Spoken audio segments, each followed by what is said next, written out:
morning. Sawadee Cup, Sawadee Ton Chow. How's everybody doing? It is a Sunday, August 4th. It looks like it's going to rain, but it is sunny right now. But today, we're going to talk about loneliness. People being lonely. And I'll admit it, sometimes I get lonely. You know, I got my family, but sometimes the family's not at home. I'm alone for a day or two, or maybe more. But most of the time I'm okay. But there are a lot of people that I know that are probably lonely, and there are some people that I don't know, and I'm sure they're lonely. So, and I got one article that I want to read, and we can talk about that.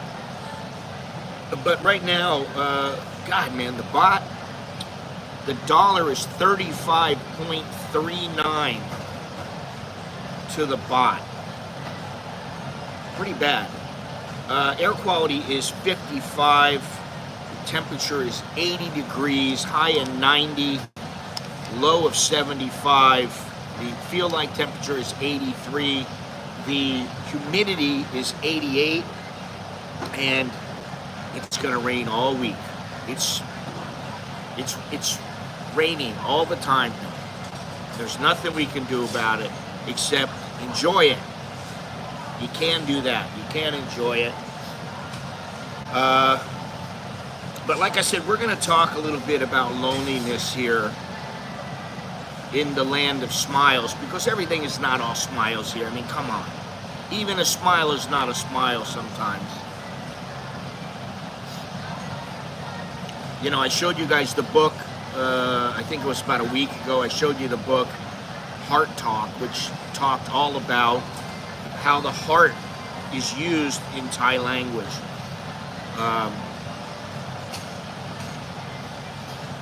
And there's a lot of talk about lonely people in Thailand. There are some lonely people here, and you might not think it, but the smile is not always a smile. Like I said, it could be the killing smile. They call it the killing smile. It could be they're smiling because they're getting your money. It could be they're smiling because, you know, who knows? Maybe they just had a good meal. Who knows? But there are a variety of reasons. It's not only because, oh, I'm happy. So that's something to take into consideration. But you know what happens, I'll tell you what happened to me when I first came here. I only had, maybe 2 friends, and they were kind of acquaintances. One of them became a long-term friend. I could see him, and, you know, we talked just like it was yesterday. But I came here alone, all by myself. And I had 2 acquaintances, and I knew some Thai girls that I had met before I moved here. But knowing them, I didn't know them as, you know, I've known them for years. They're really good friends. They were acquaintances. Some of them were working. So, you know, it's not like I can go to them and go, you know, I'm having a bad day today. Can you come over and, you know, have a meal with me and we'll sit and talk? Couldn't do it, all right? I didn't really have but maybe one person. And even that was a little on the edge. So I knew nobody. I came here, I was alone. So everybody that I know here now, I've known for many years. Like when I got here, I got to know them, and I became friends with them, and then, you know, we got close or whatever. There are some that I've met just from the streams and from the videos, from the channel. But there's a lot of people that I know. I mean, you know, I talk about the guy who, he lives in Cambodia, but now he's back in the U.S., and he's not sure if he's going to go back to Cambodia or if he's going to just remain in the United States and just live in the United States. I met him, I think it was at Woodstock Pub We were playing pool, playing darts. I met him. We became friends. He was an American guy. I've known the guy now for like 29 years.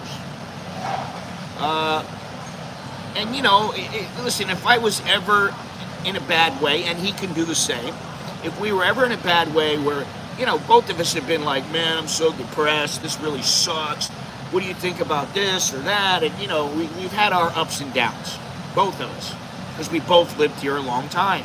We both lived here about the same period of time. So we could call each other up and go, man, I'm having a really bad day. I gotta vent.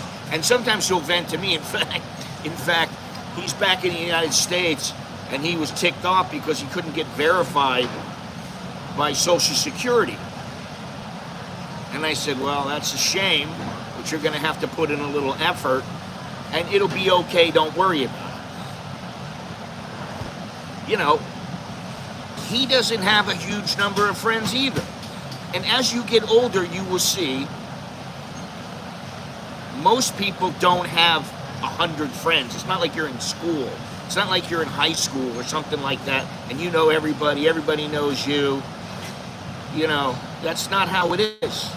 Hello, guys. Hello, Swati Ton Chow. So, you know, it takes time. And it takes time when you first get here. You might be alone for a long time.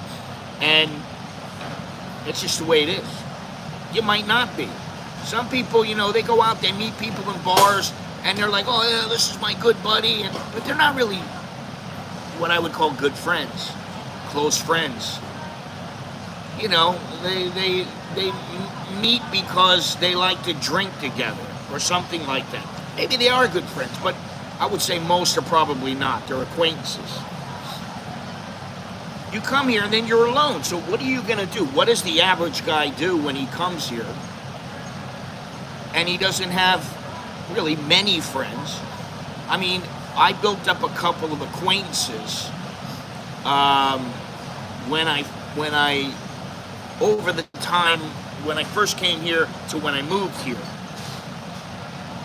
Well, you know, this is the other thing. Are there good places to hang out? I don't know that there are. Some people say things like, oh, go to the Chamber of Commerce. Or, you know, there's meetups on like Internations or something like that. Okay, you can do these kind of things. For me, that never really flew. I didn't really, you know, I didn't really like that. I don't know why. For me, you know, in the beginning, I used to meet people at pubs, clubs, bars, whatever. And maybe I would meet them at shopping malls or something like that. But I wasn't really too gung-ho to get in tight with people. You know, you got to be careful who you make your friends. So this is something else that you have to think about when you first come here. It may take a while to build up a network. And what I used to say, I haven't said this in a long time, but when you come over here, it's going to take at least a year before you start to really network. It might take a couple of years. It'll take a year before, if you try to speak some basic time, you learn some time. It'll take some time. So you have to be able to weather the storm. You have to be able to understand that there's going to be times when, I mean, I remember I would go out and go to the clubs. And I, for whatever reason, whether, good morning, Jim, whether I was going out and I was looking for some companionship or not, I remember going back to my apartment, and it would be maybe 10 o'clock, maybe it'd be 1 o'clock, and I'd be like, wow, there's nobody here. And I, you know, sometimes I'd just go to sleep, and sometimes I'd be like, this kind of sucks. I got nobody here to talk to. And usually I would call people up. As time passed, I would call more people up because I still have friends in the United States. I have my family in the United States. And you can, nowadays, you can call pretty much anywhere for what amounts to nothing. I mean, you know, I think I pay $49 a year for my Magic Jack that allows me to call the United States, North America, and I can call anywhere for free. Doesn't matter if it's a mobile phone, doesn't matter if it's toll free, doesn't matter what it is, I can call. And so, what does that amount to? About $4 a month. So, for $4 a month, if I really get lonely, just the other day, my buddy called me up. I haven't spoke to him in a while. He lives in Laguna Beach, Laguna Niguel. And, he called me. I missed the call because I was sleeping. I woke up. I said, hey, you know what? I better call him up. See what's going on. So we called him up. We always talk for an hour or two. And then, if you're a little bit lonely, and I wasn't lonely, because, my wife's sleeping next to me, and the kids, Alex was at home. So, there's things like the VFW, and, I can't even think of all of them. There are a lot of places where you can meet people. Not everybody wants to get involved. I mean, I know Chuck used to go to, Chucky, who called me yesterday, and I spoke with him. He used to go to the, what's it called? It's for journalists. I can't even remember. There's one in Phnom Penh. Let me see if I can remember. And they also have them in Thailand. They have this, what the hell is it? Foreign Correspondence Club. Okay. So, there are places to go. Now, hopefully they fit your needs. That's the whole thing. Yeah, Sid and Nancy. Sid and Nancy are going to keep me. Most of the time, the other day I was at home, I was alone, and I'm watching TV. I'm just chilling. I had no problem. I was all right, But I'm sitting there watching TV, and I looked to my left, and there was a pillow next to the sofa, and there is Nancy crashed out. She's laying there next to me. So for the next, whenever I watch TV for an hour or two, she was laying there with me. As soon as I moved, she went where I went. So that's kind of nice. You can get a pet. That's another way to combat loneliness. But, people get lonely. And the key is to not get so lonely that you're like suicidal, or you're, it's really causing a lot of problems in your life. Yeah, but, the thing is, you don't only have to get to know Farang. Yes, most of the time you will get to know Farang. Majority of my friends are Farang. I'd say probably 80 or 90% are foreigners. And, I just come here. For me, that's fine. I don't have a problem. I got a handful of friends that I've known for a long time. And, sometimes I go out. Sometimes people come to me. Sometimes I'm just sitting here and somebody walks up, hey, how you doing? And I'm, oh, hey. A guy came the other day. He hadn't been here for 4 years. He lives here. Well, right now he lives in Singapore. But he lives here with his wife. So he's not lonely. And he just walked up. I'm sitting here. He just walked up. I went, oh, wow. So little things like that, for me, that's enough. I don't need to know, everybody. I don't have to be friends with everybody. And I know guys who, they go somewhere, and everywhere they go, it's like, hey, they're saying hello to everybody. And, that's nice, but I don't really feel that way. Take a look at your fireplace. Out of 100 fellow coworkers, how many would you really develop a deep friendship with? Yeah, well, I don't have a fireplace, and I don't have coworkers now. All the coworkers that I know, they're all doing their thing in other parts of the world now. There's one who's teaching Muay Thai. There's another one who, I don't know where he is. And his brother, I don't know where he is. There's a lot of people. But, yeah, that's the thing. Most of the time, you're going to have a handful of friends, and the majority of them, what I've found is the majority of your friends are going to be from the same country or somewhere similar. The majority of my friends are from the US, the UK, Australia, and that's about it. You know. Do I still talk to the printing press guy? No. I mean, I had a boss before I bought him out and started working on my own. The lady who worked for me, I'm still in touch with her. I talk to her every once in a while, say hello, you know. But you know, there's a lot of people that I just get out of touch with them. I do have a friend he used to live in California, and we used to be really tight. And then he moved to Reno after I moved, and I'm still in touch with him. And he's always well, why don't you come out here? Why don't you come out? Because if I go to America, I'm gonna go see my parents.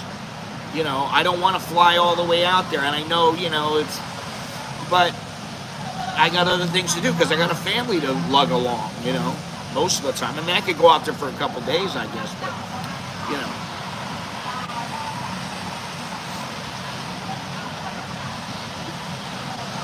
So I would say, you know, I can see myself in another 10 to 15 years, and maybe I've got, let's say I've got 25 friends, maybe in another 15 years I might have 10, I might have 5. The number of friends will decrease over time. People will die, people will move, you lose touch with people.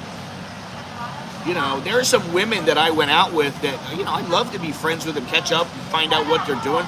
There was one girl who, when I was in 7th grade, we started seeing each other in that sense of the word when you're in 7th grade. You know, it wasn't a big, you know, oh my God, we're going to get married, and there was none of that. But we were tight, right? And then we just lost touch with each other.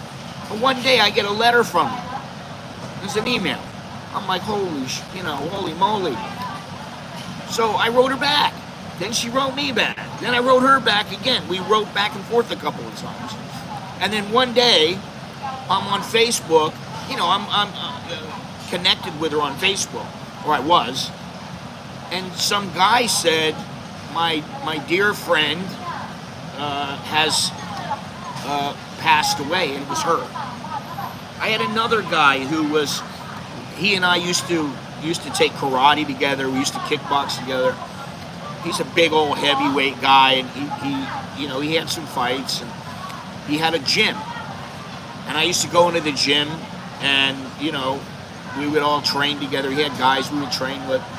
And then, you know, he bought my book and said to me, this is my Christmas gift to myself. And a couple days later, I see that he died. And I'm like, I don't know how he died, but I can only imagine it had to be something with his blood or something like that, just from the way people were talking. And it really made me sad, you know. So there, I lost a friend. He was a good friend, very, very good friend. Good morning. Good morning, Bruce. Good morning, everybody. Sawadi Ton Chow. Sabadi my cop. Amalayu. I think, I don't know, coming up pretty soon, I think I'm going to do something like, you know, every week or two I'll put out something where, you know, I got like 20 Thai phrases that you should learn. I may do something like that. Well, I will do something like that, but it's going to take me a couple of weeks, and I'll get it all set up, and then I'll do that. But anyway, I don't have a huge number of Thai friends here, and most of them are friends because of boxing or friends because of my wife.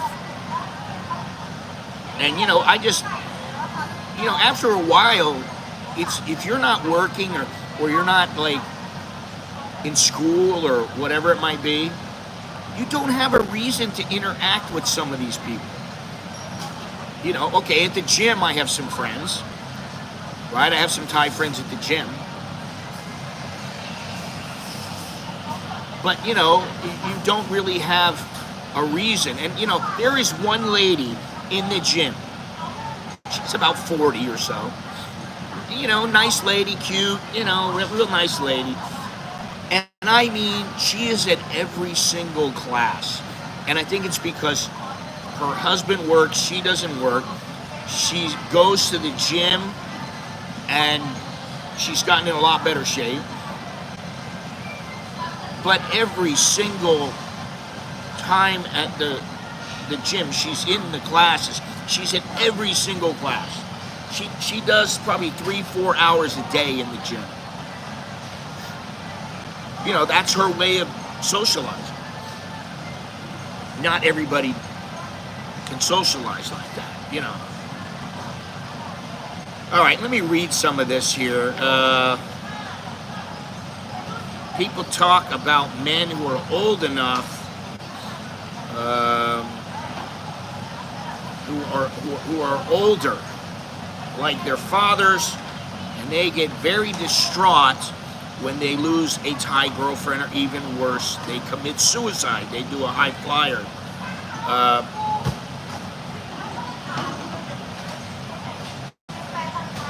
Men over a certain age go through this when this type of thing happens. I don't know that it really does happen all that much. I mean, honestly, I don't think you need to get all broken up, especially if you're older. If you're older and you just meet a woman here, let's just say you're 50, you're 60, and you meet a woman, she's 40 years old. You go out for 2 years, something happens, whether it's she moves, she dies, you break up, whatever it might be. What do you need to be so distraught about to the point where you're going to kill yourself? Now, the thing is that a lot of older guys, they look at it like, well, now I don't have anybody. Maybe I should go back home, and they get lonely.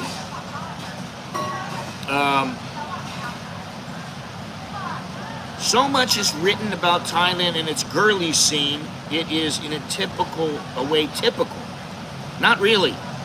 Because guys who have their heads on and who know what they want and know how to get through these kind of things don't get that way. They may get lonely. They may at times be like, wow, you know, I could really use a friend right now, and all their friends are busy or whatever it is.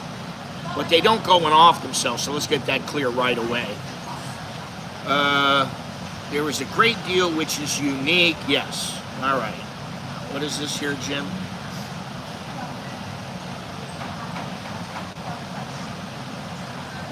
Well, yeah, I told you that. Before. That what'll happen is, you know, you might meet 25 people, and out of those 25, maybe 5 are your friends. Maybe 2 or 3 are guys that you really understand. I can tell you, I've met a lot of people here through the channel, a lot, and I've only had 2 or 3 over to my house, and some of it is not because I don't want them to come to my house. I don't think they should come over, or I think, oh wow, I don't want them coming to my house. It's not like that. I just thought we're not really close enough, you know. It's not even that. It's not that you can't stand being with them. It's that you're so different you don't want to be around them. There are people that I can hang out with for an hour or 2, and then I'm like, I gotta go. I'll see you later. I got things to do. Maybe that thing to do is I'm going home and I want to cook a meal for myself. And this is another thing. Nowadays, as I've gotten older, little things are more important. So I don't want to miss a day at the gym. I don't want to miss a yoga class. I don't want to miss a day when I go and lift weights. I don't want to miss those days. So if somebody says, hey, let's go out and have lunch, and that's my day to work out, I don't go. Sorry, I can't go. How about another day? You know. Well, I mean, I don't know that I've really shown my bedroom to. I think I've shown it to one person. I just showed the whole house. But other than that, it wasn't important. I know there was another guy and his wife that were at my house, and the whole time we were in the living room and in the kitchen. So, that's the way it goes. And for me, that's fine. And this is the whole thing. It's about what you need. And the thing that I always learned was, thank you very much there, Tom's Crazy World. And I got to sit there and read it for a second. Thank you. Appreciate that. Choke D and Choke D.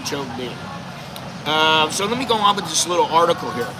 I first visited Thailand around 1994 for the standard 4 nights in Bangkok. I don't know if that's standard. Followed by 7 nights in Pattaya with an additional 7 nights free. So as a tourist and first timer, I had much to learn and thoroughly enjoyed the usual touristy things we all have done in the past. After a couple of false starts in Pattaya, I soon joined up with a special lady, and we spent most of my 14 days there together. Okay. To me, you got to keep your space. There's no reason to go, oh yeah, baby, you're so good. Let's spend the next 2 weeks together until I go home. I don't know, It's a little too much to me. Especially with a woman. You're dealing with a woman now. With a man, you don't have, there's certain needs and certain things that you don't, like, I've never had a man come to me in Thailand that I don't know, and he sat down and like within a half an hour, he's like, my buffalo died, can you give me some money? Now I've had plenty of Thai women, working Thai women, like working girls, do that, and I actually had a foreign woman do that to me. And what she was doing, she was really smart. It was a scam. She was like, oh, I lost my ATM card and I can't get any money out. Oh, I don't know what I'm going to do. I don't have my bank book. I'm this, I'm that. And I started feeling sorry for her. In the end, I didn't. But this was the first time I fell in love with a Thai lady in the Thai experience. You fell in love within 2 weeks. Okay. If she's working, as in a working girl, why would you fall in love in 2 weeks? I have no idea. I understand you might fall in lust, but you ain't falling in love.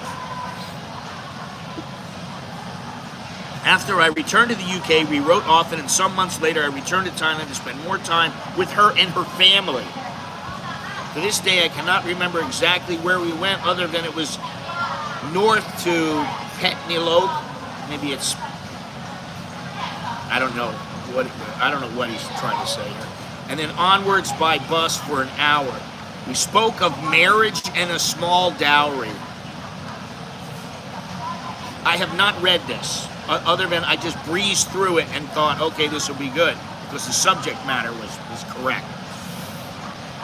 The problems arose when I tried to get her a visa to live in the UK. At that time, the rules were very strict, and far more ladies, not just Thai, were being refused entry to live with their husbands than is now the case. You must be really lonely, buddy. I mean, really, if he has not said how old he is, but I don't understand that. I really don't. It boggles my mind. You could be the hottest chick. Your body could be immaculate. You could be pristine. You could carry yourself very well. And in 2 weeks, I'm not falling in love. And it's not because I'm some Superman. It's because I have this switch in my head that says, hey, you need to let it pan out. You need to let it all hang out, see what kind of cards she's holding, and then maybe in 6 months or a year, when you're really sure and even then you might not be sure. Then you say okay, but not 2 weeks. And it seems to me that this girl is a working girl, like as in a prostitute. All right. Anyway, we did not marry, and I found myself getting into a relationship on the rebound with an English lady, and we did marry about a year later. See? This is loneliness. His loneliness caused him to grab whoever he could get. It is wise now to say this was a mistake. But at the time, loneliness was a big issue for me, and having been used to full-time company once more, the thought of being alone for the rest of my life was appealing. Was appalling, sorry. Now I can see something. You're living in a little community, you're all alone, you don't have, I can see myself living in a village, I'm all alone, I don't have a wife, right? Maybe my wife passed away or she divorced me or whatever it is. I can see a lot of other women, if you interact with some other women, a lot of other women are going to start spreading the word, and you are going to be, especially if you're decent looking, then you will have your choice of a few women.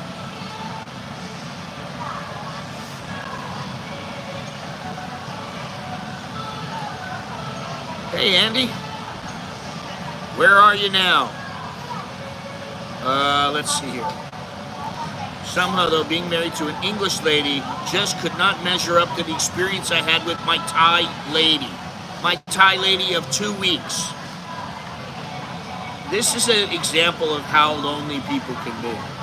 Because the Thai chick was probably looked pretty good to him. And, you know, the English lady, maybe at first he thought, okay, all right, you know, this is good. After a while, he's like, you know, I don't like her or whatever, you know. Maybe the Thai lady carried herself more feminine. Who knows? After a couple years, I became so disenchanted with my new life, I left my wife and returned to Thailand, hoping to recapture the general way of Thai life with a Thai wife. So many small things are different in the outlook of the two cultures as far as being married is concerned. Take good care of you, and if you are happy, I am happy. Seems to be ideas completely alien to Western women. Well, I gotta tell you, those kind of, that mentality, I take good care of you. If you are happy, I am happy. Well, those may be ideologies that a lot of Thai women practice. Most of them are not talking about it. They're not saying, oh honey, you know, I always take good care of you. Oh, I take care of you. You take care of me, I take care of you. My wife never says that. But I know she takes good care of me. I know there are certain things she does. I'm like, you know what? She's a good wife. If you're happy, I'm happy. Oh God. Oh, you make me so happy. Oh, you happy, I'm happy. Listen, people don't make me happy. I'm either happy or I'm not. The woman's not going to make me happy. The woman herself is not going to make me happy.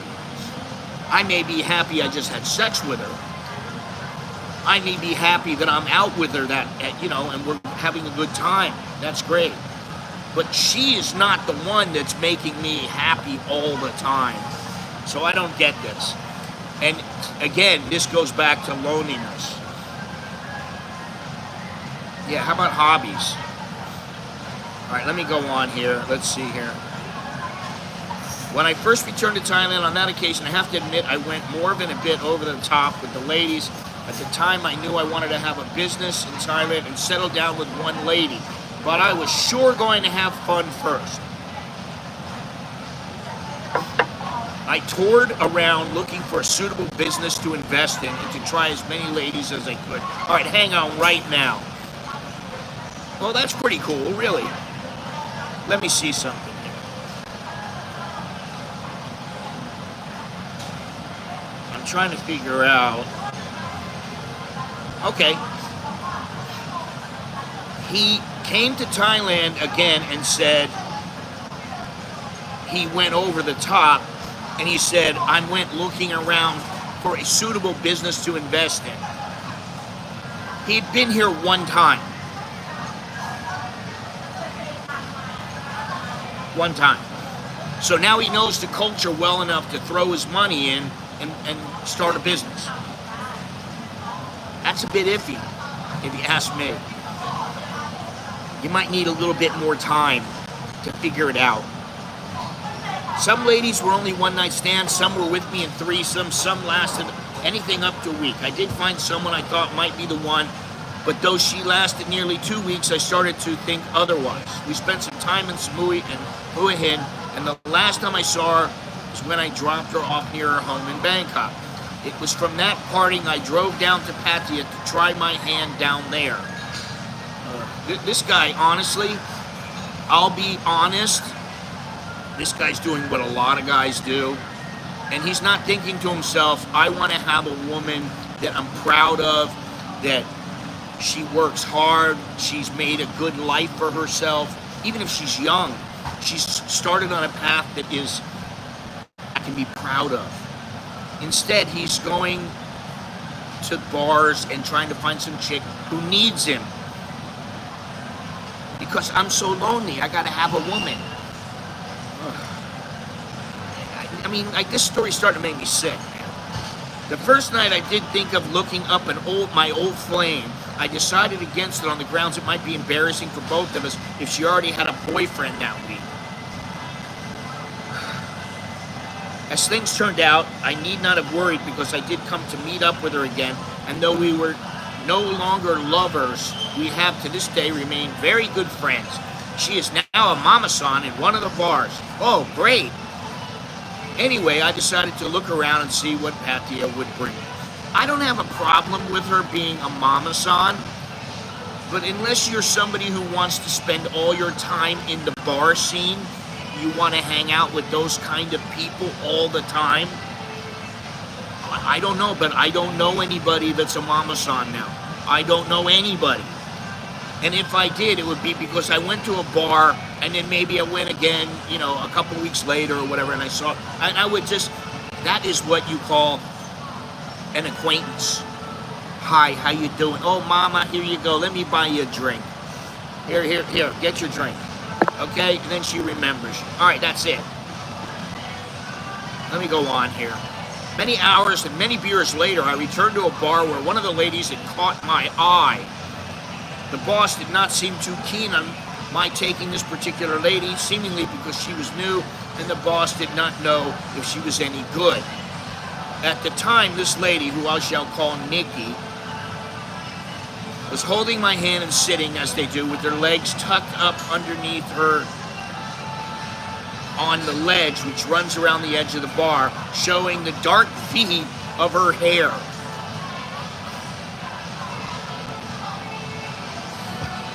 Oh, God. I don't know how old this guy is, but to me, he's like a little kid. At the time I took to this part of her innocence, for she surely was then.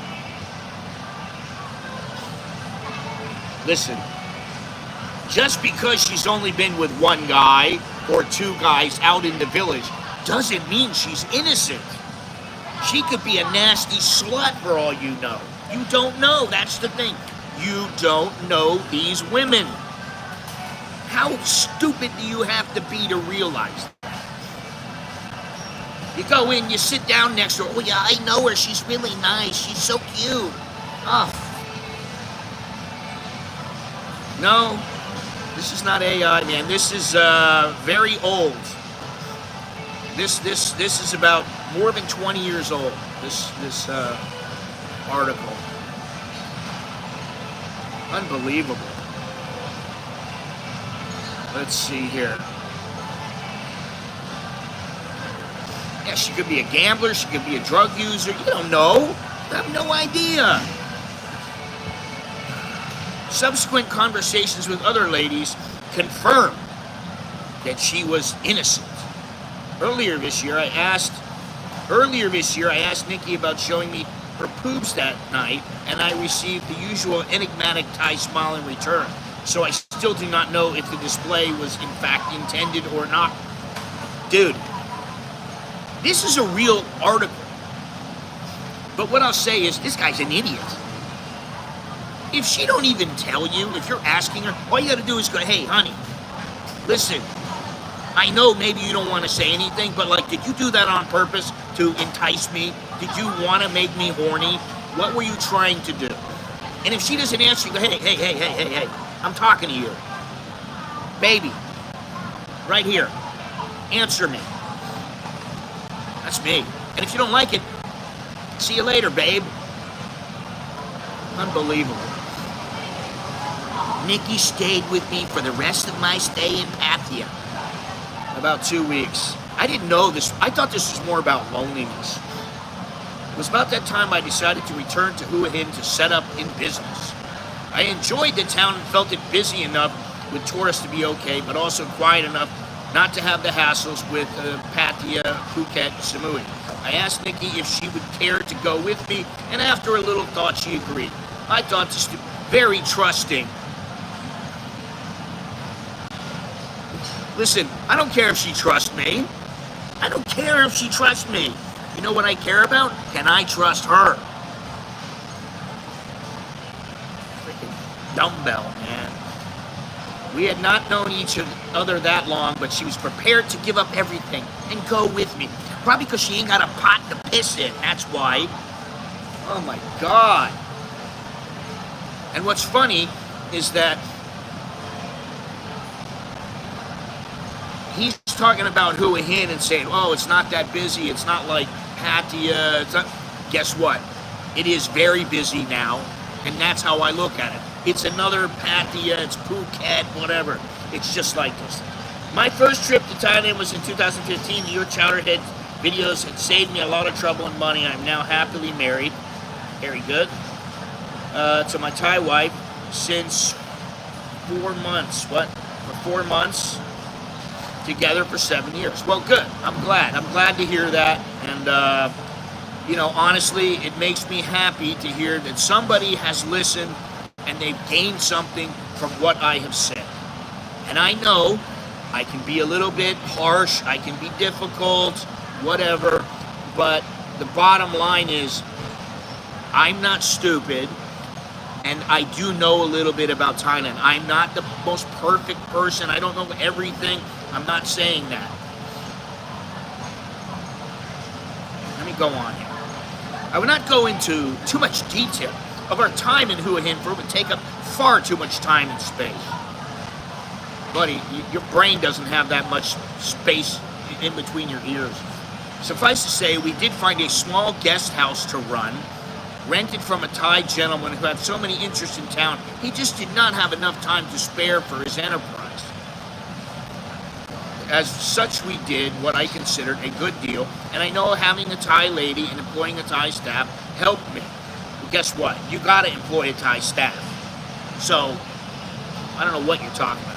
Nikki and I also rented a lovely 2-bedroom bungalow about 200 meters from the beach and about 600 meters from the palace for 5,000 baht a month.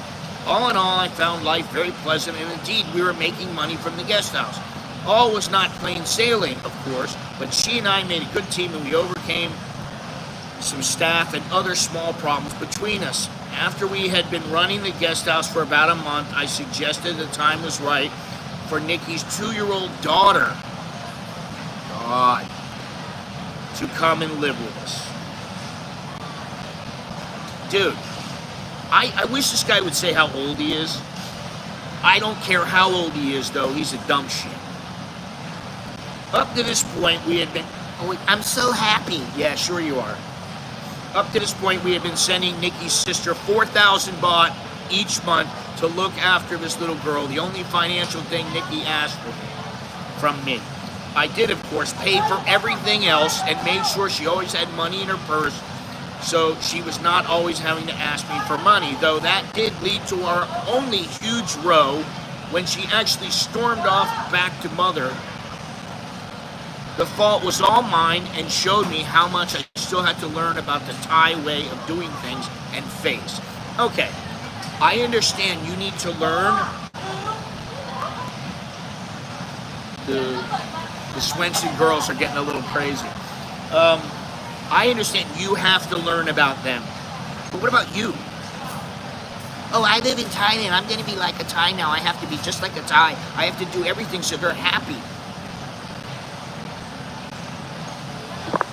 This guy is just, he's lost, man. He should have done a consultation with me. $60 would have saved him, like, I don't know how much money, but a lot. And let me tell you something.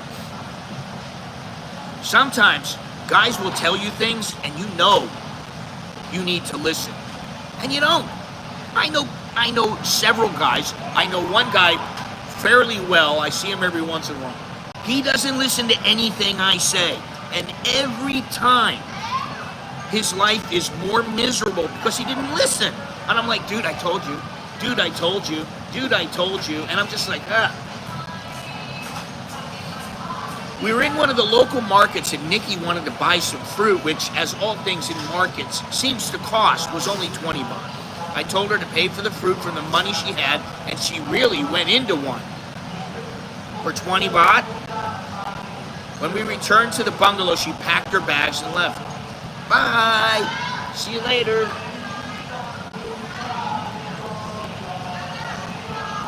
Oh, my God. I realized later, she felt she had lost face in front of the stall holder as I, her farang and protector, should have paid for the fruit, showing how much I cared for her and looked after her. That's bullshit. Sorry. First of all, it's 20 baht. Oh, I've got to give her the 20 baht because she has no money. Honey, pay the 20. You got your own money. Pay the freaking fruit. First of all, if she was any decent woman, she'd just pay for it. She wouldn't even say anything. She wouldn't say anything about, oh, you have to give me this money. This is so ridiculous. Stupid. I wish I knew this guy's email address and his name. I would send him a message telling him what a dumb shit he is. Oh my God. She lost face for the 20 baht in front of the stall. Oh my God. Then why don't you reach in your pocket and just pay it yourself? Nobody's going to think any less of you. When we returned to the bungalow, she packed her bags and left. I realized that her farang, okay, I got that. 2 days later, she phoned to say sorry, like you know she would. And Nikki came back a couple days later. This did lead to an embarrassing for me event.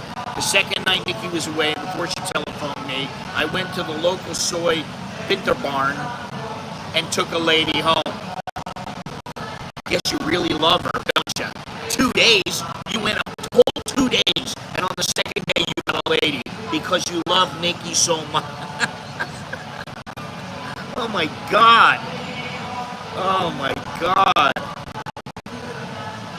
Jesus Christ. However, the night she was due back, one of the staff from the guest house came to see me at home.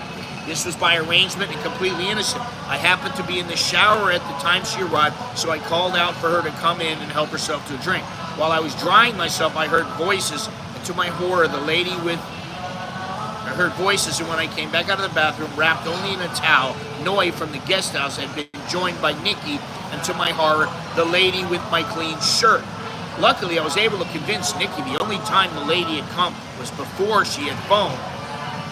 Because we were not together that night, I was not a butterfly. This is so stupid. This is like a guy who knows nothing about the culture. Really. This guy knows nothing. He's completely dense. We were together for nearly 10 months in Hua Hin, Nikki and her daughter and I. I'm sure you were, because you're footing the bill for everything for her and her kid. She's just happy to get the money. She don't give a shit about you. She cares about I'm getting money. And you know what? For now, my daughter is safe. That's all she cares about.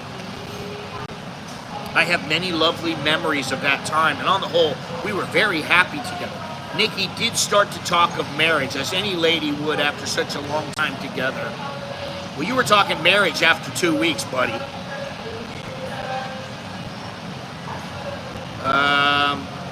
Okay. So I decided I would have to return to England to both arrange a divorce from my Farang wife and to settle some business affairs to free some more money for my expected prolonged stay and retirement in Thailand. Sadly, life does not run as smoothly as that. The divorce turned quite tricky, but the worst thing, which kept me away from Thailand and my beloved Nikki, was illness. For 3 months, I was unable to contact her, though my daughter did telephone to tell Nikki I was in hospital and would get in touch as quickly as I could. This left her with many problems regarding the guest house. With the best will in the world, Nikki just did not have the necessary education or training to run even a small business, and she eventually had to let it go, though not before having to face some hassle from both the staff and the landlord. Now, see, this sounds really... This guy's a weasel. To me, he's a weasel. You're in the hospital for 3 months and you can't contact your girl. You can't make a phone call. That's just rubbish. That's just complete bullshit. And the thing is, why would you get involved with a girl who is not smart enough to be able to run a small business? Honestly, I understand if she's smart and if things fall through just because that's what happens. I don't understand why you say, you know what? This girl needs me and I'm the one who's going to take care of everything. And you know what? If I'm gone, she can take care of the guest house. Yeah, she'll be able to do that. No, she can't do that. She can't take care of herself unless she's working in a bar. Doing what most women know how to do, which is move their hips. I don't get it. Not that I expect to. Simp of the day, yes, exactly. Simp of the day. Hey guys, do me a favor, smash the like button, subscribe, hit the notification bell, check down in the description, and all that. All right? Let me continue here. This is, you know, most of these letters I get, the reason I don't usually read them is they are painful. This is painful. When I was at last able to call Nikki myself, she told me she had troubles and she was now back in Bangkok with her sister. Worse, from both our points of view, was she also had spent some more time in Pattaya. Oh, I had to go back to Pattaya and screw a bunch of guys so I could make some money. As she said, I have to eat and take care of my daughter. I don't understand how you can be... What are you in the hospital for where you cannot ever call her? But your sister was able to call her. Something stinks, and it's him. Although I could understand, I did not, of course, like it. However, my position was the divorce settlement was still taking time, and while this was going on, the joint bank account with my ex-wife was frozen, so money was not plentiful. I was still in and out of hospital having numerous tests. The doctors thought I might have cancer. That doesn't mean you can't make a phone call. This is just bullshit. Luckily for me, this was eventually ruled out, so he didn't have cancer. Even so, a worrying time for all of us, including Nikki, who I was now phoning every week and trying to keep her up to date with events in the UK. Dude, I don't know why you couldn't call her every day for 5 minutes. It's not that, it doesn't cost that much money. This guy's a dildo. At long last, and it all happened within a week, the divorce and clearance from the hospital came through. Now I was able to agree to send Nikki money every month. Why didn't you just go back to Thailand and start the countdown to my return to Thailand? The two delaying things here were waiting to sell my apartment and an assistance from the insurance people. I waited for 3 months to make sure I was definitely okay from the medical point of view. Okay. By this time, Nikki had spent nearly a year back and forwards between Pattaya and her sister in Bangkok. So this is the reason why I say don't get involved with a bar girl unless you really know what you're doing and you got some money. Because what will they do if they don't get money? If they don't have money from you, if you don't show up for a couple of months, if you leave and you go, well, I'll be back in 2 months, and you come back in 4 months, they're gonna go, oh, I don't know what to do. I cannot eat your love.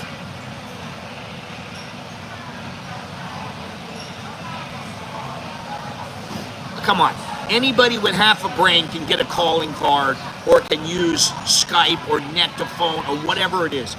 I'm saying the guy didn't have to spend that much money. He could have made a phone call. For him not to make a phone call at all is just, it's just ridiculous.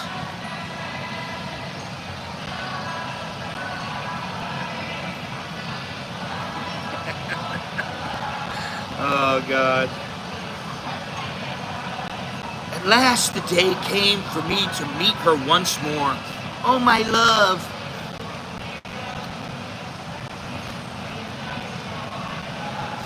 Greetings, South Texas. I still had not sold my apartment, but I had enough money from the divorce settlement to travel, and I hope, at least, to start laying the foundations of a new life. Well, somebody could sell your apartment for you, and you give them a couple of percent, you know, the broker's fee, and then you get all the money. You don't have to be there. Things started to go wrong when Nikki refused to meet me at the airport. I don't know, but it's that important that she meets you at the airport. Eventually, she told me she had made friends with an American. Oh my God, and he was going to look after her. Here you go. I felt a deserved holiday anyway, so I continued on with my plans to stay in Pattaya for a month. Really sounds like you're in love with Nikki and you need to get married to her. Oh my God. One evening, this lady came and sat beside me and said, "Hello, Kenji." Just your turn. I did not recognize her until she told me, "It's Nikki." Her hair had been straightened and highlighted. There were many other subtle changes. One thing was for sure, the innocence had gone. At first, I told her I was now with another lady, which was true, but it was purely a business arrangement with no emotional ties. With this guy, I don't know. However, my thoughts kept going back to Nikki over the following days, to the point where the new lady said enough was enough, and if I was thinking about my old flame so much, I should go back to her. So it was how Nikki and I came together again. In the intervening few days, Nikki had removed the highlights from her hair and looked a little more like the old Nikki I had known and loved in New England. I have a sick feeling in my stomach, and it's because of this, because of my eyes reading this. Let me put my glasses on. Our first night back as a couple was very passionate, and oh my God, oh my God, baby, I love you. Oh, I miss you. Oh. Ugh. And all the old feelings which had never really left me came flooding back. We decided she would leave the bar immediately, which the mama-san was not happy about, and told Nikki she should stay and continue to make good money at... What? Which the mama-san was not happy about, and told Nikki she should stay and continue to make good money at the bar. I knew she was popular and tried to put this from my mind. The important thing was we were a couple again. Oh my God. And if she could understand and forgive me my unexplained absence from Hua Hin, I would have to forget her work as a bar girl. We spent the rest of my time in Thailand together, and I returned home a lot happier than I had left. How much more is there of this fucking... Oh, there's not that much more. Oh my God, man. There's not a whole lot. I returned about 1 month later for Songkran, and then returned to the UK to finalize the sale of my apartment. Sadly, this dragged on for quite a while, and each time I emailed or phoned Nikki, it was always the same question: how long? I decided to return to Thailand to marry my beloved and wait for the money to catch up, as it surely would. I still had several £1,000s to start our new life. Unhappily, Nikki would not marry me until the money arrived, which I found frustrating. No money, no honey. And we did not spend quite a lot of time traveling around Thailand looking for where our new life would be. But we did spend quite a lot, we did spend quite a lot of time traveling around Thailand.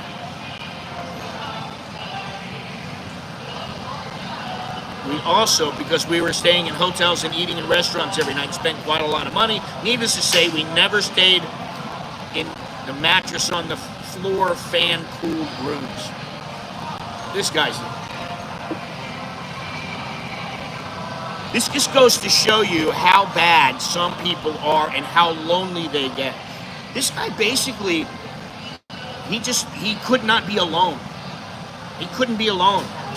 It has always been Nikki's intention never to lie. Yeah, okay. Many times during my period of waiting to get back to Thailand, I had said to her I wanted her to stop writing her American friend and a German guy she was also sending emails to.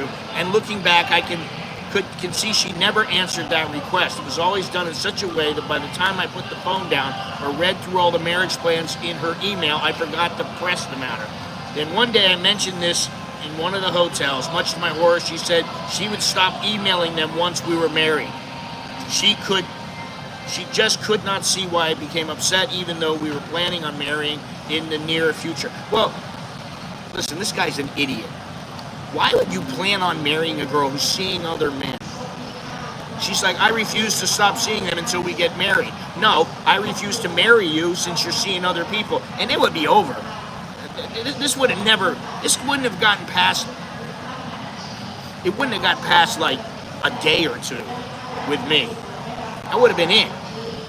Honey, you want to go? Okay, we can have fun. Even 2 weeks. Yeah, we can have a great time. Maybe I'll see you later when I come back. Maybe I won't. All right, but you know, that's it. It's over. Jesus Christ. That was for me the beginning of the end. Pretty smart. We continued to travel, though now I was going off on my own and she was spending time with her family in Bangkok. She started doing the same as her sister, selling some kind of fish paste, which Thais love to cook with. Some sort of fish paste. I suggested we marry and I get a job as an English teacher in Bangkok. See, this guy's just headed down the wrong path. I got all this money coming to me, and you know what? I'm going to wait for you, and while you sell fish paste, and I'll be an English teacher. The world is full of desperate, naive simps. Just learn to acknowledge them and disengage. I have no problem disengaging. I just think some of them, they I don't know how they get to this point. I suggested we marry. Okay, until such time as the money from the sale of my apartment came through. This sadly was not good enough for her, bringing in only small money. I found this attitude very hard to understand. Here was a Thai lady who on average was earning about 5,000 baht a month selling her fish paste. But she was making a lot more than that. You don't know, she could still be getting money from people. Even when she was working in the bar, she was only averaging 10,000 baht a month. Okay, now this is a long time ago, so that may have been the case, but I don't think 10,000. I was offering a monthly income of 30,000 from a teaching job, plus another 20,000 baht pension I get from UK, plus she would still have her market money. I still shall never understand how 55,000 baht a month can be described as small money by someone who is lucky to make 5,000 baht. I know this is a Thai thing, but I find it difficult to come to terms with. Well, here's the thing. That's your money. It's not her money. Only 5,000 baht is her money. She wants to know, on paper, that money's her money too. Like, you guys are married. Guess what? That money is your money. Your money becomes her money. Her money remains her money. That's generally how it is. Nikki and I decided to call it a day. I still miss her terribly. I miss her daughter holding my hand and calling me Papa. You shouldn't even have met the kid. I miss the dream of our new life together, okay? I also miss the physical side of things, but truly that was always a bonus for our feelings and not the sole aim in life. Yeah. So why did I take an overdose? What? All of the above, of course, but so much more. Most of all, it is the loss of the dream, the dread of loneliness as I get older. I have spent quite some time in hospital since because I took pills. Oh my God. I am now home in England, but my heart is still in Thailand. I cannot see any future other than loneliness. Well, then that's all you're going to have. You need to change your paradigm shift. You need to really change how you think. Because if you think you're going to be lonely all your life, well, that's probably what you're going to be. And I know several people who are like, I don't want any women. You ain't going to have any. When you want to fork over the money, you'll have it. And that's all you'll get. A lot of people are like that. The medics tell me this will pass. But being on my own is not helping. At least when I was in hospital, I had company. Now I have nothing. People decry the sad old men who give their hearts to younger Thai ladies. Well, here's the thing. This guy should have never gave his heart to this chick. Be careful who you give your heart to. You give your heart out once, and then the next time, you don't have as much left of your heart. And then the time after that, you have a little bit less. And the time after that, you have a little... But the next thing you know, you've been with 20 women, and you thought all of them were the one, and you got nothing left to give. You're just like, all right, whatever. Hey, we are just human beings with feelings like everyone else. Yes, but that doesn't mean you have to be stupid. Some younger men think we should know better. Some younger men think we should know better. But listen, older guys think that young men need to learn and know what to get into, what not to get in. And you're stating that younger people are telling you need to know what you're doing.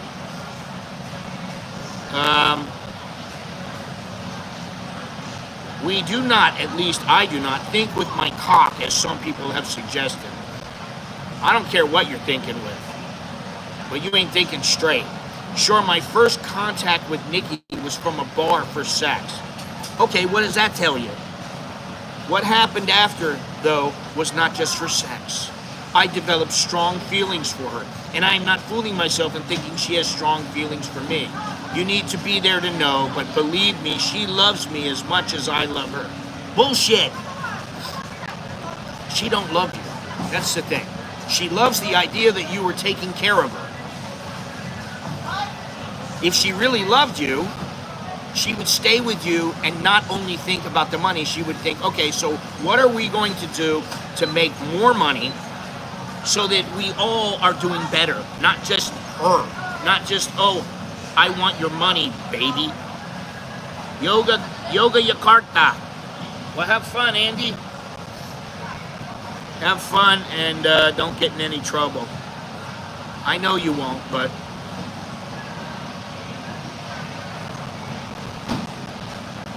All right, let me see here. Where am I?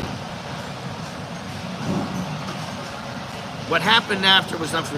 Okay, I developed strong feelings and I'm not feeling she has strong feelings. You need to be... Okay, I have no doubt if you asked Nikki for her side of the story, she too would be feeling very let down. For nearly 3 years, she would think that she wasted her time. That's what she would think. She would say, like, you know, I wasted 3 years of my life with this guy who promised me he was going to get it together, and he didn't. And my goals were not met. That's how she thinks. I can guarantee you that's how she thinks. For nearly 3 years, she also lived the dream of me taking care of her and her daughter for the rest of their lives. Yeah, the dream of she has 5,000 baht, you have 50,000 baht, and that should be plenty of money, which is ridiculous. Plenty? No. Enough? Maybe for a foreigner, but for a foreigner and a Thai kid, no. Sorry. What the future holds, I do not know. For as I say, I can see no future. Sound like Kamala Harris. I have the money now, and I've been tempted to email her and try to patch things up. Maybe one day I will, but at the moment I cannot face another disappointment. Please, then, the next time you hear of an older Farang committing suicide over a Thai lady, do not jump to the obvious conclusion. Things are not always as simple as they say. The obvious conclusion is that you get yourself too deep with a woman, and then you decide, that's it, my life is over. No, your life's not over. Your relationship is over. So, nobody's jumping to conclusions. This guy's a knucklehead.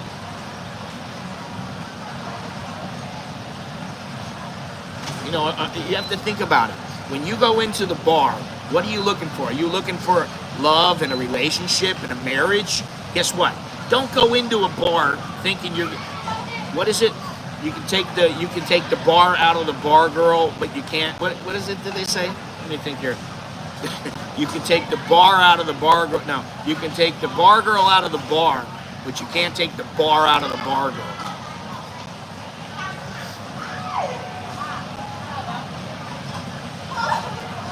Yeah, the other thing is, I mean, first of all, she has a kid. Now, he didn't say how old he is, but he's got a pension. He's got to be older. And he's saying he's an older guy. So, what gives, man?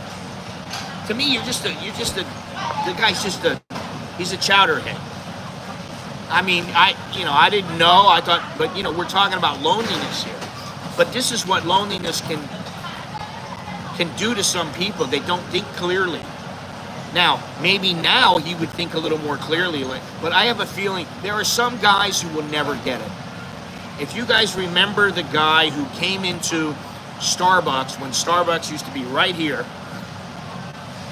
he came in, he gave me $100 to talk to him.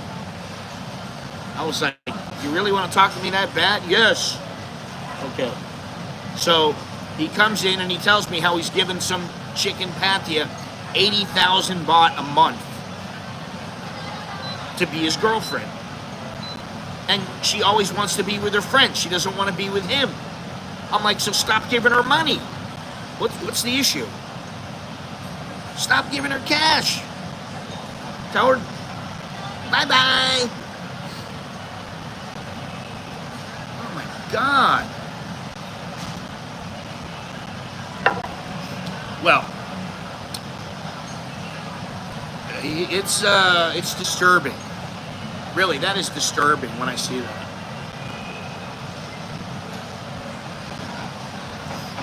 Very disturbing, this story.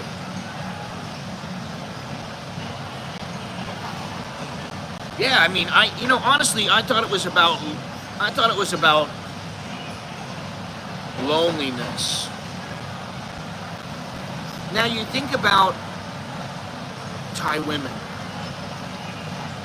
You think about Thai women. When they are young and they're in their prime, I'm talking about from the age of about 16 to the age of about 25. Most of them hook up with a guy and they want to get involved. They want a relationship. Maybe they pop out a kid or two. Who knows? They may stay together with the guy, not stay together with the guy. But if they don't stay together with the guy, what generally happens is somebody takes care of their kid or kids, and then they go to work. They make money, and all they do is work. Usually, they're working 5-6 days a week, even 7 days a week. And they have very little time. When they have time off, they're doing their laundry. Maybe they spend a little bit of time with the kid. And that's all the time they have. And then if they're lucky enough, if they look good, if they're alluring enough, and if they're still young enough, maybe some guy will hit them up. I can tell you, I know there's probably, I don't even know how many, but there's literally hundreds of women in the mall here And some of them have boyfriends, some of them are married, some of them got kids, some of them are divorced. You don't know.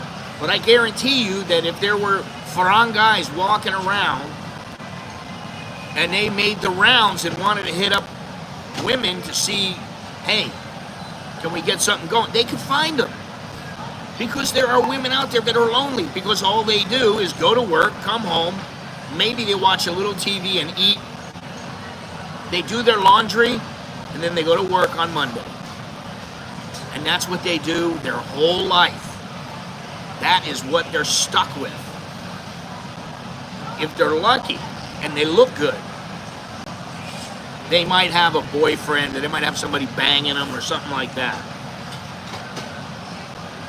But that is what happens to the Thai women. I don't know so much about men. I think the men, if, you know, I've run into many guys that are motorbike drivers, taxi drivers, and there's a few others that they don't have much money. And they've said, I used to be married, and I said, well, why are you not married anymore? I don't have any money. I said, yeah, but you're working. Yeah, all my money goes to paying the bills. So they have no extra money. So they're not a prime candidate to be a husband. And usually the ones that have those women, you know, they're getting the lower end of the scale. You know, they're getting women, she's got a kid or two or three. She's been married before. You know, that's how it works here. And I mean, if you think about it, in the United States, you have some woman who is married, and you know, she's married at, like, we'll say 24, and she's divorced by 34, and she's got 2 kids. Right? Kids like 4 years old, 6 years old. Another 2 years, she meets a guy. Oh yes, she's so lovely. But he's not thinking, I gotta take care of these kids. These kids are now, in effect, my kids. I'm raising them.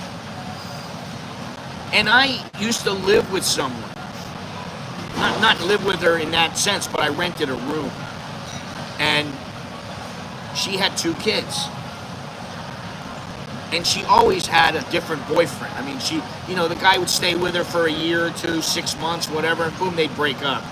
And then she'd have to find another guy. And she was cute enough at the time where she could find a guy. But I know her and her sister especially. Her sister was pretty lonely because she wasn't as good looking. So both of these girls were lonely. They're in their 30s. You know, one of them's got 2 kids. And it's like, you know, they're getting set in their ways. How many guys really want to hook up with them? There's no 20-year-old guy, 25-year-old guy that wants to hook up with them. Because they're old. This shelf life is, that's it, man. They're done. They're expired. Now, maybe you're going to find a guy 40 years old who wants a 35-year-old. Okay, I understand that. Then you got to wonder, you know, at that point you're going, hey, 40-year-old guy, he's got some baggage himself. She's got baggage. And you got to wonder, Jesus Christ. That's why people hook up when they're young, and hopefully they have the same mindset, and they're going to be able to age gracefully with the person that they choose. That's the idea. Or they're just like, listen, I don't want to ever have a wife. There's people like that too. There's nothing wrong with that. So I'm curious to know what you guys think, because I've let myself be known here.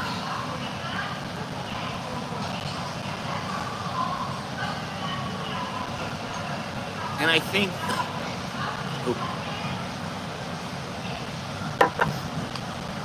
there's a lot more loneliness out there than some people think. I mean, I'm trying to think here, but like, I know a lady that lives in my village. She's got 2 grown kids. She lives alone. No man. She's not that old. I know people all over, and they just, for whatever reason, they're not with somebody. either they can't make it work or something happens, like, you know, their wife passes away or the husband passes away, and, you know, the wife's like going, what am I supposed to do? You know, now she's 50-something years old, she's got 2 grown kids, and not many men are going to go after her. You know, I know another guy, he's a bit older, he's in his 70s, and, you know, he's always telling me about, oh, my girlfriend is this, my girlfriend is that, but I don't think they're together anymore. So then what do? You know, you're 65, 75 years old, and you're all alone. What are you going to do? You're going to go after a 70-year-old woman? I don't know. I'm 62, and I wouldn't go after a 60-year-old woman. I can tell you that right now. It wouldn't happen.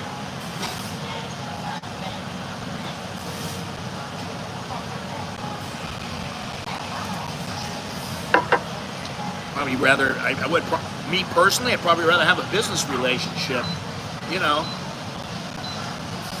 Almost like you got like a caretaker. You have a caretaker, and maybe she takes care of some of your needs. I don't know, you know. I don't even think about it now because I don't want that to happen.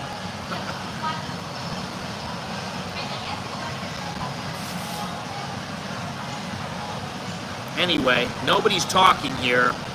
Nobody's answering my questions. What do you guys think? What are you guys involved in? How many of you have a significant other that you care about and that you want to stay with for a long period of time? How many of you are totally turned off by the whole scene?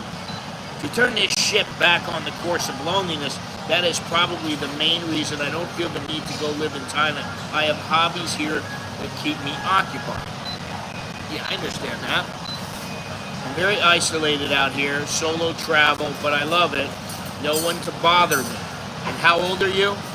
What are you, 38 or something like that?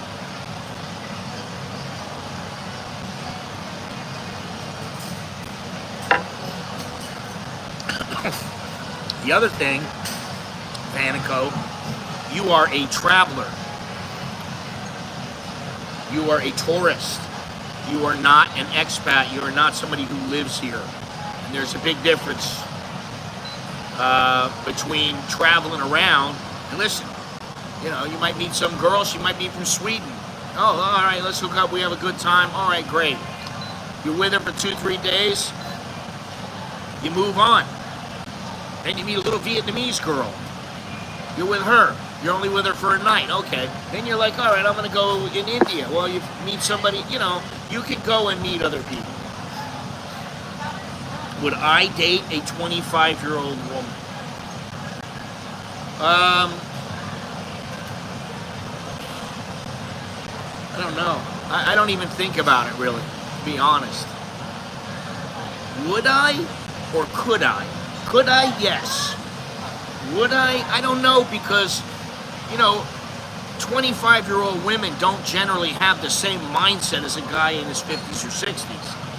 And they're still, you know, they're from a different generation. I certainly don't want to be around somebody who,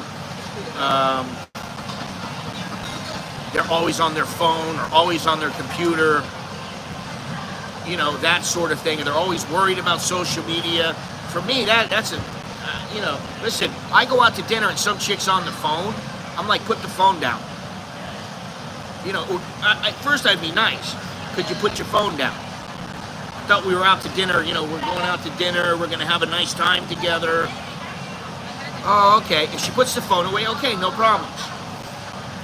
But if she doesn't, that's a problem. I'd be like, listen, this ain't going to work, honey. And, you know, honestly, probably, I mean, I'm 62. I'd say probably the youngest I would be with is in her mid-30s. But again, the age, it doesn't really matter. It really depends on the person. But what I've seen and what I know is that physically, I would be like, okay, yeah, sure. You know, that's okay with me. But for the long-term relationship, like, would I want to get involved with somebody? I don't think so.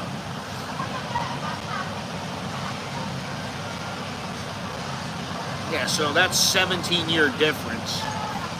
I mean, I'm 62, my wife is 47, and I've been with her since she was 22, 21 or 22. So, you know,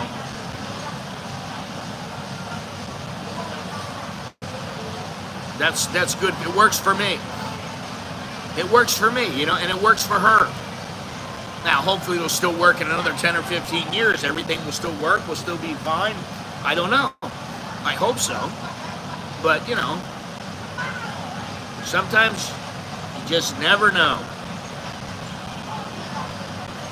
I would say for people who are in their 60s and 70s, some chick in her 20s, you know, the chance of it working, I would say, are kind of slim. In her 30s, I'd say the chances go up, and in her 40s, I would say the chances go way up.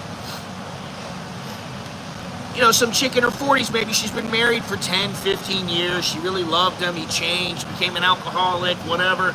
She's got 2 kids, her kids are, you know, grown, or, you know, a kid is grown, whatever. And then, you know, she's on her own for a few years, and she just doesn't have it in her to go out and just, you know, when she needs a man, she doesn't feel the need to go out and grab a man for a one-night stand, you know. What's your secret for a long-term marriage? Know when to back off.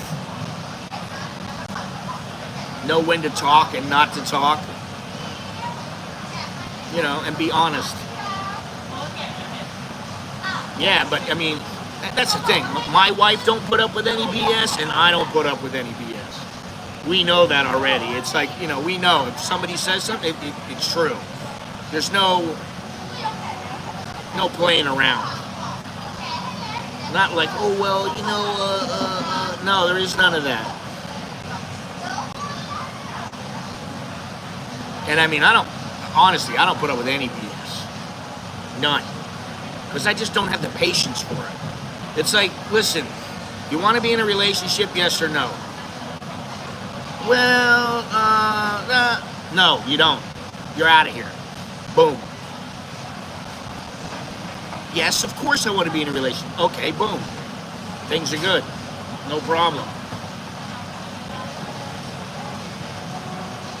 I think honesty is a pretty good one, honestly, for a long-term marriage. But, you know, knowing when to talk and not to talk, that's another one. Pretty important. Is it possible to marry a bar girl? Well, of course it's possible. But why do you want to? I mean, really. Why do you really want to?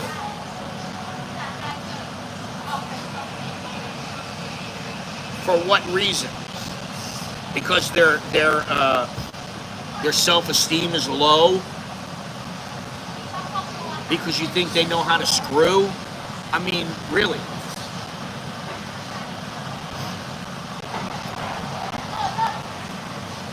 I think for somebody who really wants to get involved and they find somebody and they just go, well, this chick works in a bar and, you know, we've been seeing each other off and on for a while and I want to make it work. Well, then they need to know the ground rules and they need to be strong about it and they need to know how to carry themselves and what to put up from the woman, what not to put up with. Listen, I wouldn't put up with any of this shit from these women. You know, like the woman in this, I wouldn't have put up with any of it. I would have been like, honey, you're out of here. That's it. I don't want to see you anymore. And, you know, it doesn't matter. You can bang it out and then you go, all right, it was nice. See you later. I had my fun. Doesn't mean you got to get involved with them. Doesn't mean you got to marry them. Jesus Christ. Getting married is a big step. It means you're going to be with them forever. You're going to grow old with them. Now, for me, I always looked at chicks in bars and I'd go, first of all, do I want to get, and I know this might rub some people the wrong way. I know some people don't agree with it. For me, I don't have any tattoos. I don't want any tattoos. So I don't want to go into a bar, find some beautiful girl, and then find out her back is completely covered up with tattoos. She's got a target on her above her ass crack. You know, she's got a bullseye. She's got a bunch of tattoos. She's got a tattoo on her hand or something like that. I don't want to put up with that. That's a deal breaker for me. You need to know your deal breakers. You know, what's a deal breaker? For me, a deal breaker was they work in a bar. You know, now, if they work in a regular bar, that's a different story. That's a completely different story. If it's a regular bar, I'm talking about a bar you go out to, there are waitresses, and you know, the chances of you bringing her home are really pretty slim. You know, kind of like in Hooters or something like that. You know, she serves the drinks and then she goes home, she's got a boyfriend or whatever it is. That's a bit different. But I'm talking about bars in Pattaya, bars in Bangkok, bars, go-go's, that kind of thing. Massage parlors. And I'm not talking about even a really strict massage bar, traditional massage parlor. I don't think I would get involved with somebody like that. I just don't want some chick with her hands all over some guy or some girl. I just wouldn't want it. You get to touch me. That's what you get. Like it or not, you know. Marrying a bar girl is a lot of wasted time. Well, it can be. And you know what's funny? You walk around in the mall, there are a lot of decent looking women. Decent to good looking women. There are, you know, there's enough of them. They're out there. But you gotta be patient. You know, they're not gonna just run to you. Oh, baby, you know, you better be damn good looking and you better be somewhat young. There's very few guys in their 50s and 60s who look so good that women are coming up to them going, hey, what's your name? Where are you from? You want to go out? You better learn some tact and figure things out, because it doesn't work that way. And that was one of the things that I had to get used to when I moved here, because I would have some girls that I would go out with, and I would go out with them. They were regular girls, and I thought, yeah, all right, tonight, hey.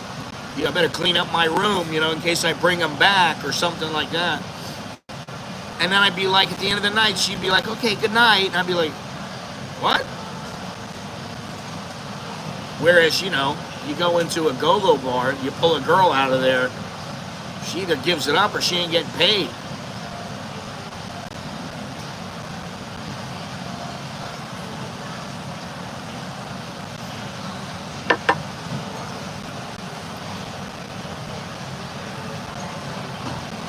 My wife is special. Well, my wife is special. That's how I look at it. She's special. She ain't the same as all the other girls. There are other girls I can talk to, other girls that I can smile at, other girls that, you know, I can be friendly with, but that's all it is. It's nothing else. Because if you value the institution of marriage, then at the very least, you hold up your end of the bargain. That way, if the other person doesn't hold up their end of the bargain, you go, wasn't me. I wasn't the one who, you know, was running around banging everything that moved. You know. So there you go.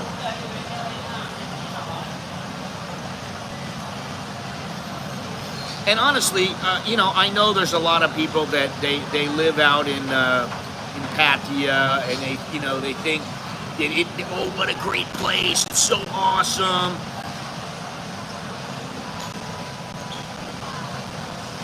But you know what? I mean, if you want to just go and get laid, great place. You go out, have a good time, get drunk, do whatever you want to do. You know, smoke some weed if you want. If that's what you want. You know, you can do it, no problem. Now, if you just want to remain on your own, you can still do that. There's no problem. You go out, you have a good time, boom, that's it. You don't get caught up in anything.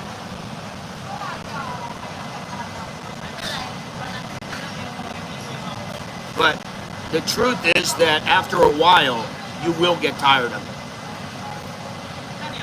Now, it took me a couple of years to really get tired of it.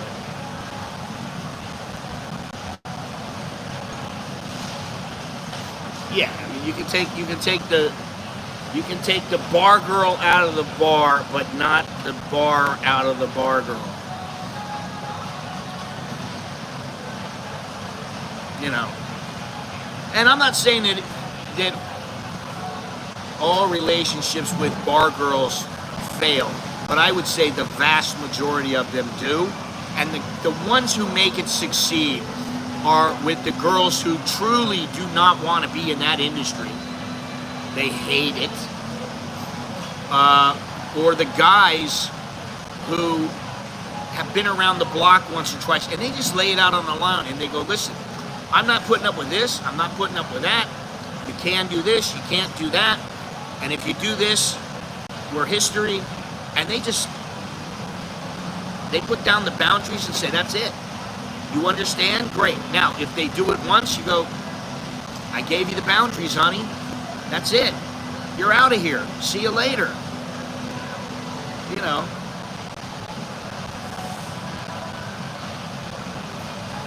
Just like Cheech and Chong used to say, bye-bye, lard ass. Lard ass, lard ass. I mean, even if they aren't lard ass, but I like the saying, bye-bye. Bye-bye, baby, bye-bye. You know?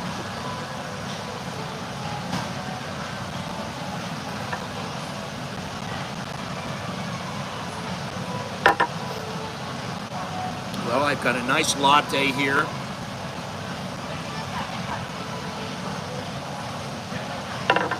Not too many people coming in here. I'm sure there will be soon, and I'm going to get out of here. But, you know, if you're a guy, first of all, if you're a guy who comes here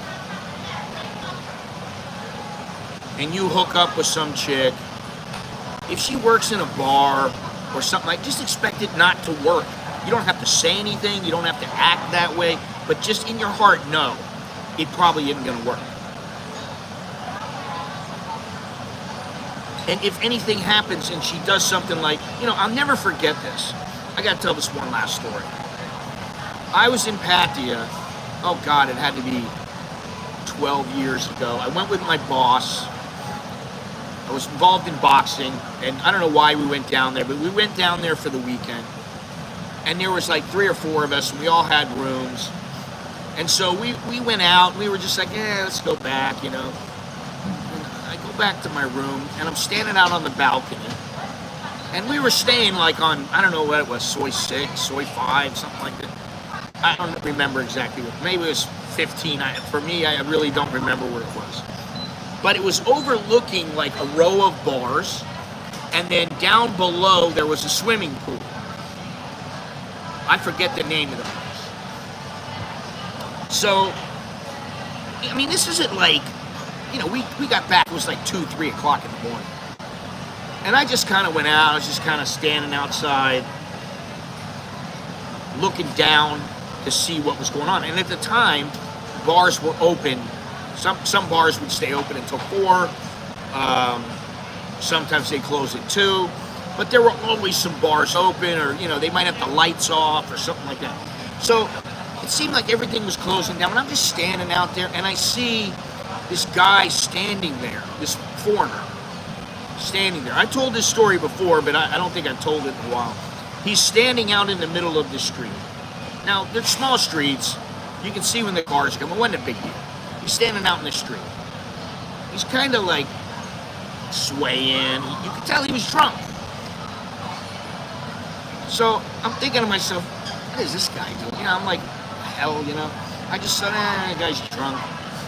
All of a sudden, this girl comes screaming down the street on a motorbike and kind of pulls up to him. Oh, my darling, I'm so sorry. He's like, I know you. You have man. I know you. You have customer.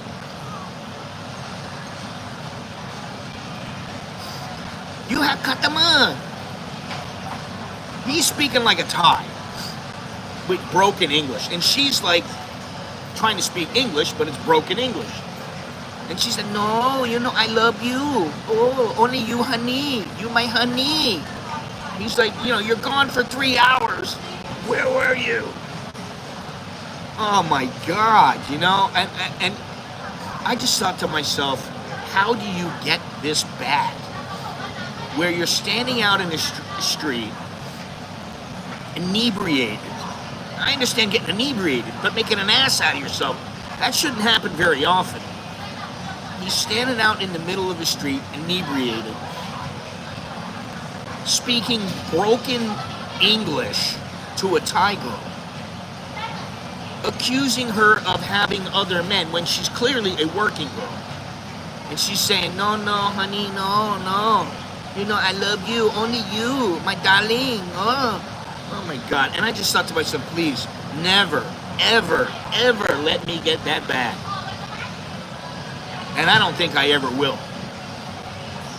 You know, hopefully I'll be married, I'll be the first one to die, not my wife. But even if that she were to die, I wouldn't do that because I got kids, and you know, now I wouldn't lie. Maybe I'd go, and if I hadn't had a woman for a while, maybe I'd go and just go to a place that's very discreet, pay my way in, get out of there, and boom. But you know, I'd want to either stay alone or be with somebody else. If you're coming for a week or two, you're most likely not going to meet up and hook up with a keeper. Most decent Thai women are a lot more conservative regarding relationships. Yes, now you might get laid. It depends on how good looking you are, how young you are, what you got going on for yourself. Okay, that happens, and it happened to me before when I was younger. Happened, you know, several times. I'd be surprised. I mean, sometimes I would take a chick out. Now, and this is a regular girl and working girls. I would take them out. We'd go out and, you know, we'd go dancing, you know, have something to eat or whatever, maybe a coffee. And then I'd say, okay, I'm going home. You know, and I was like thinking to myself, wonder if she's coming with me, you know? But I would think, okay, I'm going home. And I'd say, I'm going home. And she'd say, you know, I don't really want to stay alone. Can I come with you? Because she would be lonely at her house or her apartment, whatever. Some of them would be scared of ghosts. Some of them would be lonely. And I took home, I don't even know how many girls that said to me, can I come with you? My apartment a little bit far, and I didn't want to stay alone. Okay. You know, I'd be like, no problem. And always, you know, always something was going on. It wasn't like they were just coming over just because they wanted me to lay there and hold them. You know, that just didn't happen. Don't be the Farang caboose after an Indian train. That's where she was. I'm so happy with the girl I found 9 years ago. She has a normal job and a good family. Every day I feel like I'm still in love. We same age. We same age. Okay. Most don't like sleeping with 4 other chicks in the same room. Yeah, I mean, some of them don't. And some of them have aircon. I mean, come on. You know, listen. If they want for... Some of them, you tell them 7,000 baht, 10,000 baht, they think that's a lot of money. They're like, oh, very expensive. But, I mean, to be completely honest, 5,000 baht, they can have themselves a nice little room. So they don't have to earn a whole lot. And that's the difference between now and, say, 20, 30 years ago. 30 years ago when I came. There were girls that were staying... you know, that were staying like at a newt, and they were staying in like 2,500 baht apartments, and maybe they didn't have aircon then. Maybe they did, but you know, Scott was new on YouTube this time. What? No, 8, 9 years ago. What are you talking about? I've been here for 11 years, my friend. before you found your girl. And this is my 30th year here, so, you know, I put a little bit of time in.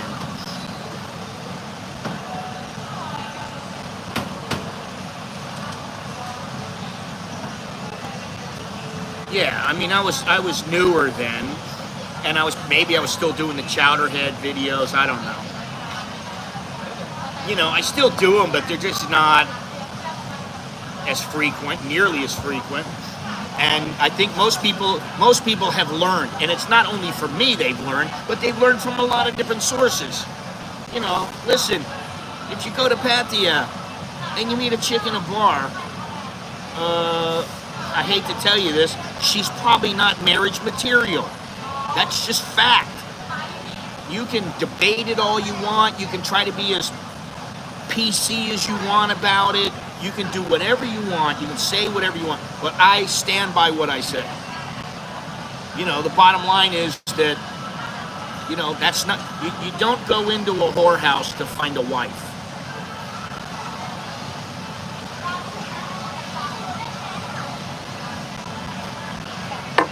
Anyway, I mean, that's the facts, Jack. I mean, I remember even back in the U.S., people would go, you don't go into a bar to meet a nice girl, which is not really true, especially now. But it used to be. It used to be like, oh. But I remember going into bars and meeting chicks, and, you know, and like, by the end of the night, you're making out with them, you're dancing, and you're grinding each other, and, you know, you're sweating. You know, I mean, this is 35 years ago. This is a long time, 35, 40 years ago. Things have changed a little bit. And quite frankly, there's some things that I just don't know about, and I don't want to know about.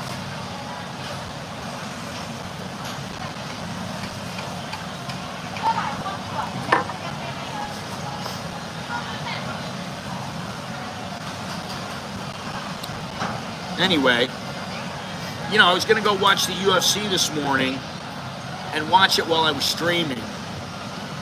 And then I realized the fights were in Abu Dhabi. The show's over. I missed the show. I was like, you know, what are you going to do?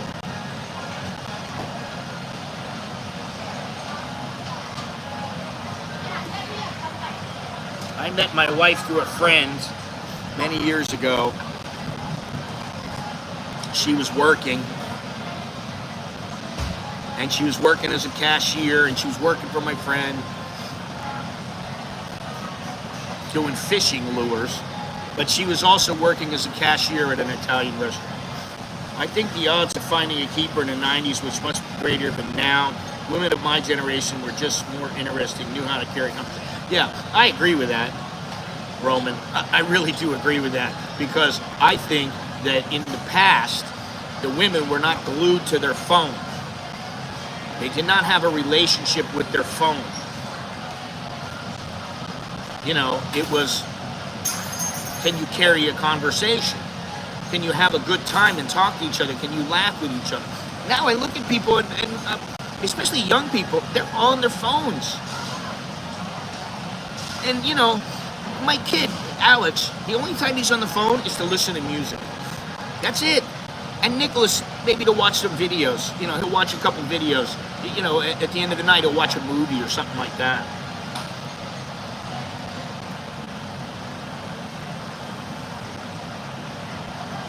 Geronimo's. I don't remember. I might have been there. I don't know. There was I forget the name of that dingy bar. My friend could tell me what it is, because he still lives there. Well, he lives in Ecuador now, but I forget the name of it. There was some, and then there was, you know, like Chillers. What is it, Chillers? Is that what it was? I think Chillers. There was another place, and then there was Bananas in Palm Desert. There was a lot of them.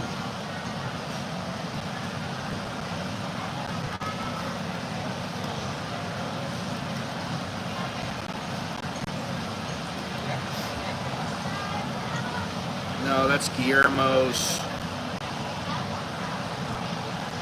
I think it's gone now.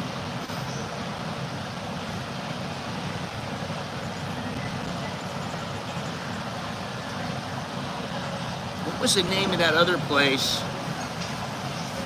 I cannot remember all of them, but you know, I used to go, most of the time I went to Bananas. It was called Bananas, and I think it burned down.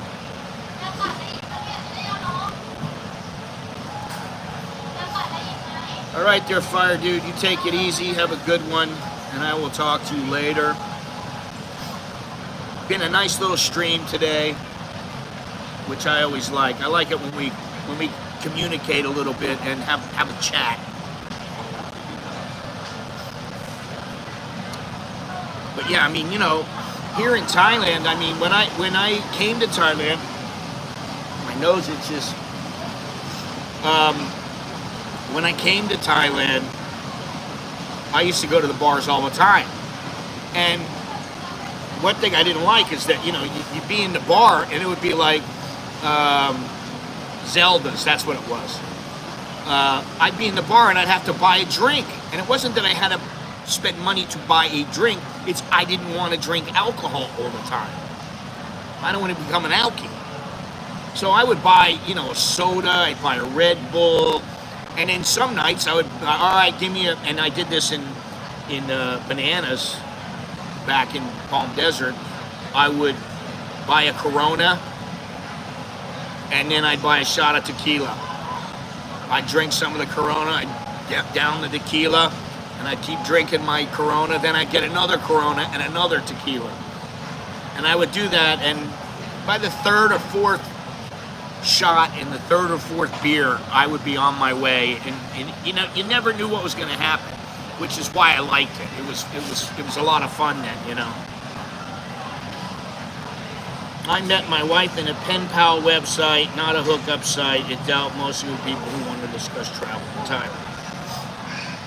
Yeah, I mean, you know, people meet how they're going to meet. But, you know, like for me, I always go, listen, you just go into a shopping center. You can meet whoever you want if you want to. All you have to do is say, hello, what's your name? That's all you have to do, really. It's that simple. And I don't care if it's here or in America. Now, in America, some women might go, why? Why do you need to know? I don't know.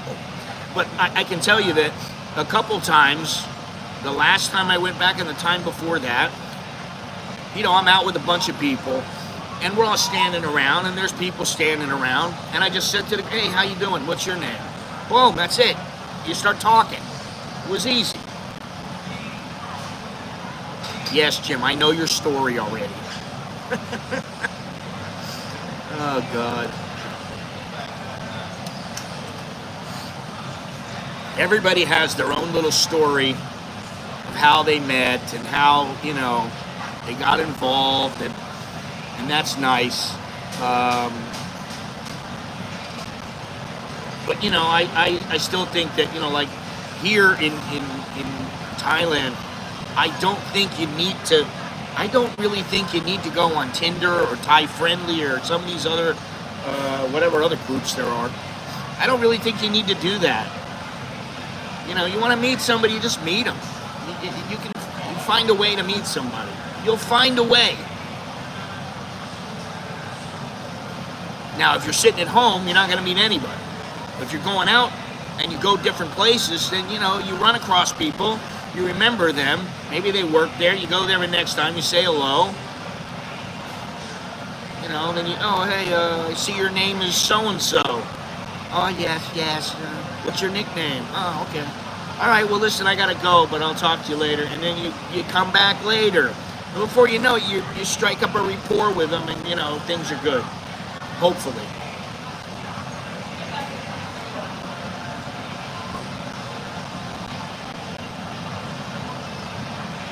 Well, you know, I think, honestly, that when you meet, like, in a pen pal kind of thing, that's still kind of old school. If you're meeting on Thai Friendly, I think you got to be really careful. If you're meeting on, you know, whatever the, you know, Tinder or whatever it is, I think if you're meeting online, you got to be really careful. And some of the girls, all they want is money. So you just understand that. If that's what you want, then You know, and some will say, no, I don't want, no, I don't want money. I have money. I'm okay. Then they come to see you and they're getting ready to leave and they go, oh, can you give me a little bit of money? What, do you need some taxi money? Yeah. You know, you give them 50 baht, 100 baht. You know, you don't have to go very far. Here's 100 baht. Oh, no, that's like 1,000. You know, that happens too. So, you know.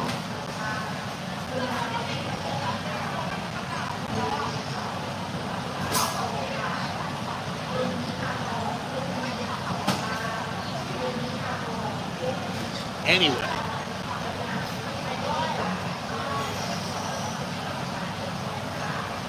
And the other thing is, if you're not always thinking about, I gotta meet somebody, I really hope I meet a girl, I really hope I can get involved, then you're probably not gonna meet one. If you just go about life and do your thing, you'll probably meet somebody.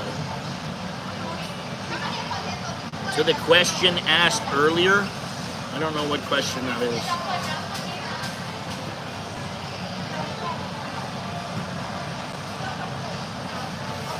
I thought he was asking me. But whatever, it doesn't matter.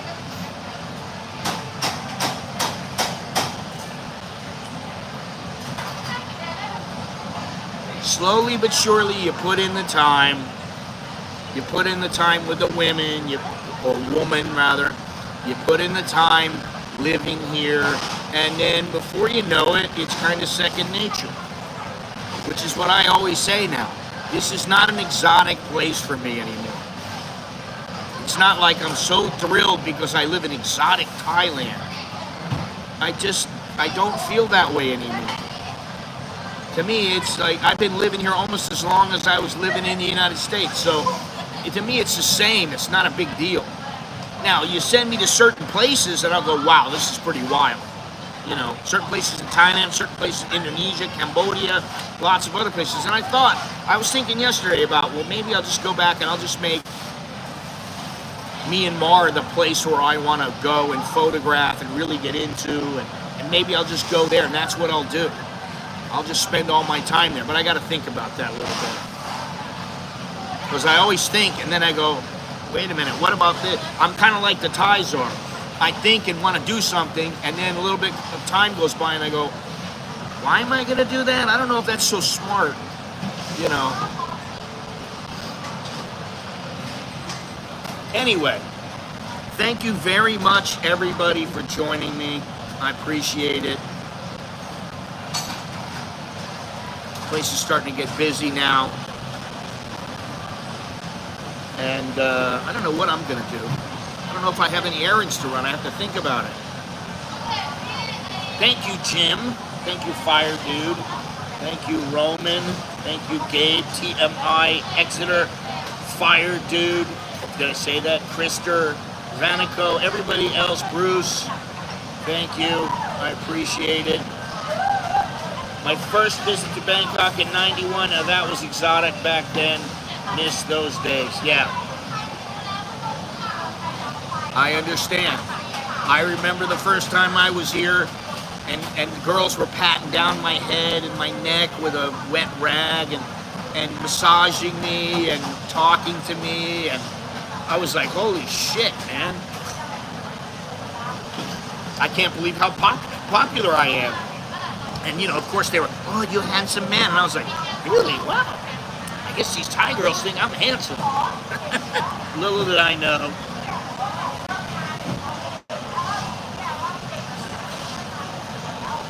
Anyway, all right.